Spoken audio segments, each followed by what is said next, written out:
leader apprehensively asks a mirror to do its job. Sorry to bring it up, but I'm just wondering, could you quickly reflect? Chris spoils what is stolen in national treasure. Our Declaration of Independence.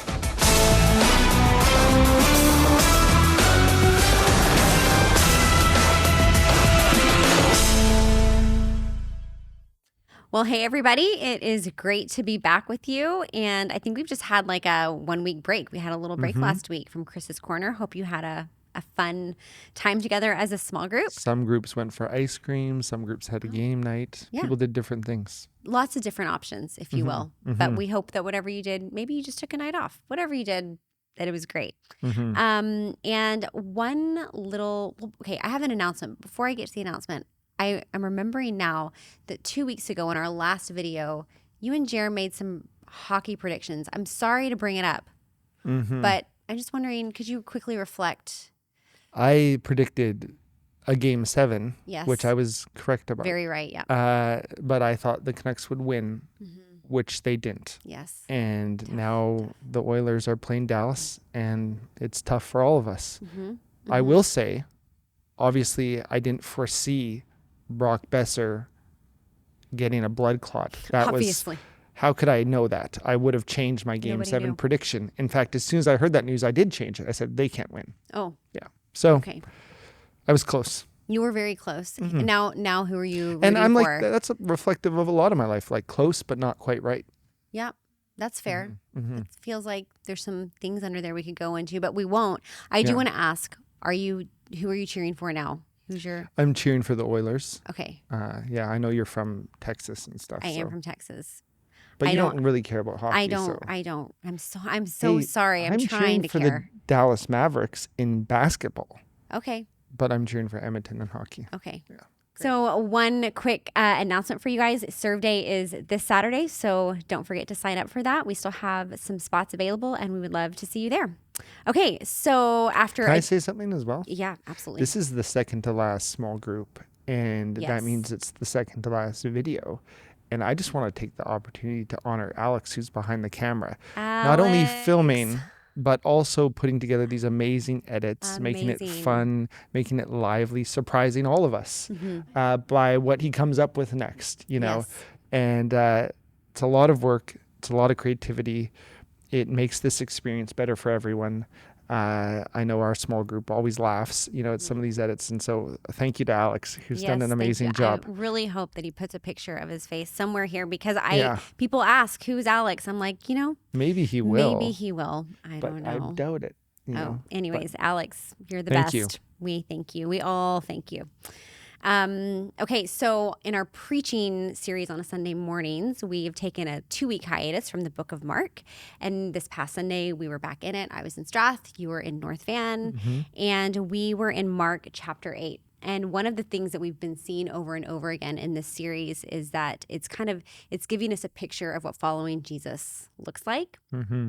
And now we have arrived actually in a pretty significant part of the book of Mark in chapter 8, because the text that we studied on Sunday, in that text, Jesus actually defines discipleship. And so, like, in other words, up until this point, we've seen snapshots of what following him looks like. But here in the story that we've studied on Sunday, Jesus actually tells his disciples, and us by extension, he point blank tells us, okay, here's what following me actually looks like, kind of gives us a definition.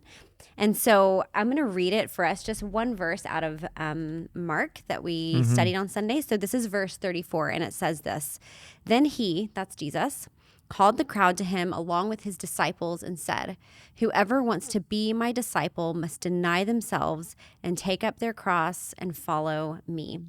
So pretty simple, but not easy. But the roadmap Jesus gives us for discipleship, or the way he actually defines discipleship, is by denying yourself, taking up your cross, and then following him. And so I'll just mention a couple of things maybe about denying yourself. So maybe 2 nuances. First is that to deny yourself doesn't mean to despise yourself. We talked about that on Sunday, that we're made in the image of God, that he made us. Despite our sin, the image that he's given us remains. And so we shouldn't despise what he's made. And the second thing we talked about is that to deny yourself doesn't mean to diminish the value of our bodies. Like this radical call doesn't mean that bodily existence is bad or something that we have to necessarily overcome. In fact, if we go back to the Genesis account, that we see that God made matter when he created the world and he called it good. And then fast forward to the incarnation in the New Testament, that's where Jesus took on flesh and became a human, that God literally became matter. And so when God became human, when the word became flesh, God actually blessed and sanctified and blessed our bodily existence. And so to deny ourselves doesn't mean to despise ourselves, and it doesn't mean to dismiss the value of our bodies, because we're created by God and God has given us our bodies. So then on the heels of that, then what does it actually mean to deny ourselves? And I think that the answer is provided by the context, and it leads us to the second way that Jesus defines discipleship, which is to pick up your cross. Yeah, the comment on context is huge, I think, for what it means to deny yourself.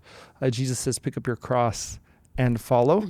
And I think sometimes, like, even in cultural conversations or outside the church, there's this idea, like, pick up your cross means you have a struggle. Maybe it's like a financial difficulty. Maybe it's a difficult coworker you have to work on a project with, or a child who's not sleeping through the night, and people go, well, it's just my cross to bear, And so picking up your cross becomes like a struggle or a burden, and that you're dealing with. Right. And we wouldn't ever want to minimize or diminish the difficulty of any of that. But that's not what Jesus is talking about here. It's actually something a little bit more radical than that. To pick up your cross in that day meant you were in complete submission to the rule of Rome. Crucifixion was especially reserved for rebels, so non-Romans who rebelled against Roman rule. And the cross was almost like a final insult to a rebellious soul. And it's like your last act is going to be one of utter submission to the power and might of the empire. That's what the cross meant. And Jesus picks up that imagery, and he says to follow him is to pick up our cross. And we know what that meant for Jesus. And the question then becomes, what does it mean for us? Well, really, to deny ourselves, to pick up our cross, is to march our independent, rebellious will to death. Yeah. It's renouncing our declaration of independence from God. It's the end of autonomy as the highest good. Autonomy means self-rule, self on the throne. The prayer of the autonomous heart is, my kingdom come, my will be done. We're renouncing that. Like, that's over. I'm submitting to another kingdom. Our definition of freedom changes. Right. Freedom is not freedom to be and do whatever I want. It means freedom to become whoever he wants. Yeah. And I think that to that point, I think that helps us then understand what denying yourself actually means. Like you just said, it's not freedom to do whatever I want. It's freedom to become whoever he wants me to become. There's a quote from Tim Keller, and he says this. He says, taking up your cross means to die to self-determination, die to controlling our own lives, and to die to using God as our agenda. Like another way of saying that would be to using God as a means to our own end.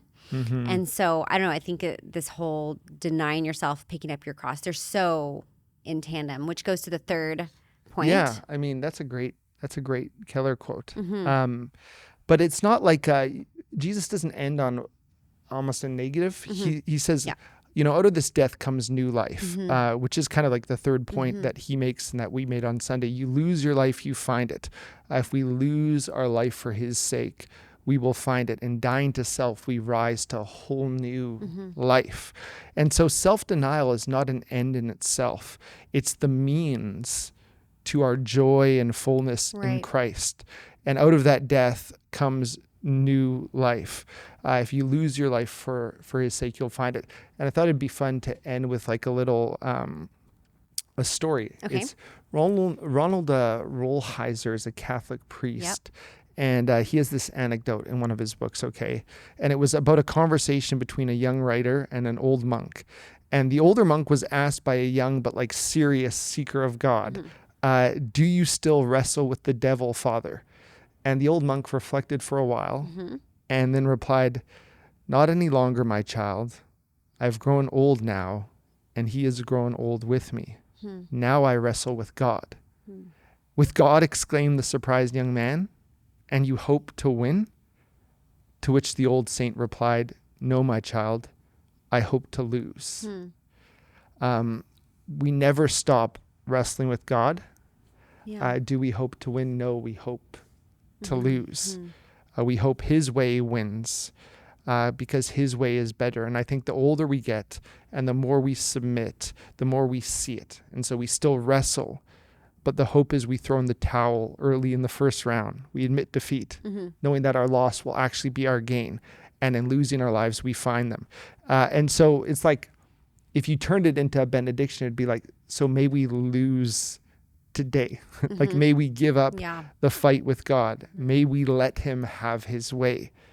It's like God or this money, God or this relationship, God or these lies, God or this identity, God or this bitterness, God or this self-indulgence, God or this cynicism, God or this false triumphalism, God or this status, God or this self-made spirituality that leaves me in the driver's seat. Sometimes there's a clear choice between honoring God and this other thing. And may we have strength and faith to lose in that moment. And may we choose to allow God to win. May we lose our lives for his sake so that we will find it. And may we never be ashamed of him and his words. And I think that's like the radical call of this text. The way Jesus defines discipleship, like we said, he says it so clearly and it sounds simple, but there's nothing about it that's necessarily easy. And so there's lots there. Friel, did you have another thought there? Yeah, I always do, but I should edit myself sometimes. You know, 'cause videos get long. Yeah, we get it. So Alex also sometimes, just so everyone knows, this is not to break the fourth wall, but all we do is break the fourth wall. There's no fourth wall. No. He's shaking his head. Yeah, there's no, but he did go. Oh, he did. That means 10 minutes. I didn't see it. Well, on that note, then, there's lots here for you guys to chat about that we have talked about today. And so we're going to throw it to you. Small groups. Hope you enjoy your discussion. Love y'all. See you next week.